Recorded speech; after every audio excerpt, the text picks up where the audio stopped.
Luke chapter 20.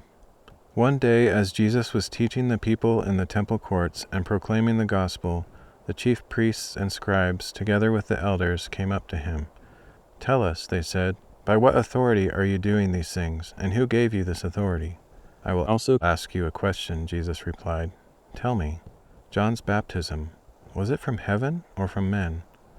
They deliberated among themselves and said, "If we say, 'From heaven,' he will ask, 'Why did you not believe him?' But if we say, 'From men,' all the people will stone us, for they are convinced that John was a prophet." So they answered that they did not know where it was from. And Jesus replied, "Neither will I tell you by what authority I am doing these things." Then he proceeded to tell the people this parable. A man planted a vineyard, rented it out to some tenants, and went away for a long time. At harvest time, he sent a servant to the tenants to collect his share of the fruit of the vineyard. But the tenants beat the servant and sent him away empty-handed. So he sent another servant, but they beat him and treated him shamefully, sending him away empty-handed. Then he sent a third, but they wounded him and threw him out. "What shall I do?" asked the owner of the vineyard. "I will send my beloved son. Perhaps they will respect him." But when the tenants saw the son, they discussed it among themselves and said, "This is the heir.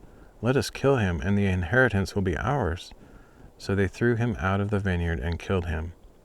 What then will the owner of the vineyard do to them? He will come and kill those tenants and will give the vineyard to others. And when the people heard this, they said, "May such a thing never happen." But Jesus looked directly at them and said, "Then what is the meaning of that which is written? 'The stone the builders rejected has become the cornerstone. Everyone who falls on this stone will be broken to pieces, but he on whom it falls will be crushed.'" When the scribes and chief priests realized that Jesus had spoken this parable against them, they sought to arrest him that very hour. But they were afraid of the people. So they watched him closely and sent spies who pretended to be sincere. They were hoping to catch him in his words in order to hand him over to the rule and authority of the governor. "Teacher," they inquired, "we know that you speak and teach correctly. You show no partiality, but teach the way of God in accordance with the truth. Is it lawful for us to pay taxes to Caesar or not?" But Jesus saw through their duplicity and said to them, "Show me a denarius. Whose image and inscription are on it?" "Caesar's," they answered. So Jesus told them, "Give to Caesar what is Caesar's, and to God what is God's." And they were unable to trap him in his words before the people, and amazed at his answer, they fell silent. Then some of the Sadducees, who say there is no resurrection, came to question him. "Teacher," they said, "Moses wrote for us that if a man's brother dies and leaves a wife but no children, the man is to marry his brother's widow and raise up offspring for him. Now there were 7 brothers. The first one married a wife but died childless. Then the second and third married the widow, and in the same way all 7 died, leaving no children. And last of all, the woman died. So then, in the resurrection, whose wife will she be? For all 7 were married to her." Jesus answered, "The sons of this age marry and are given in marriage, but those who are considered worthy to share in the age to come and in the resurrection from the dead will neither marry nor be given in marriage. In fact, they can no longer die because they are like the angels. And since they are sons of the resurrection, they are sons of God."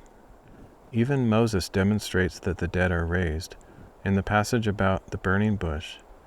For he calls the Lord the God of Abraham, the God of Isaac, and the God of Jacob. He is not the God of the dead, but of the living, for to him all are alive. Some of the scribes answered, "Teacher, you have spoken well." And they did not dare to question him any further. Then Jesus declared, "How can it be said that the Christ is the son of David? For David himself says in the book of Psalms, 'The Lord said to my Lord, sit at my right hand until I make your enemies a footstool for your feet.' Thus David calls him Lord. So how can he be David's son?" In the hearing of all the people, Jesus said to his disciples, "Beware of the scribes.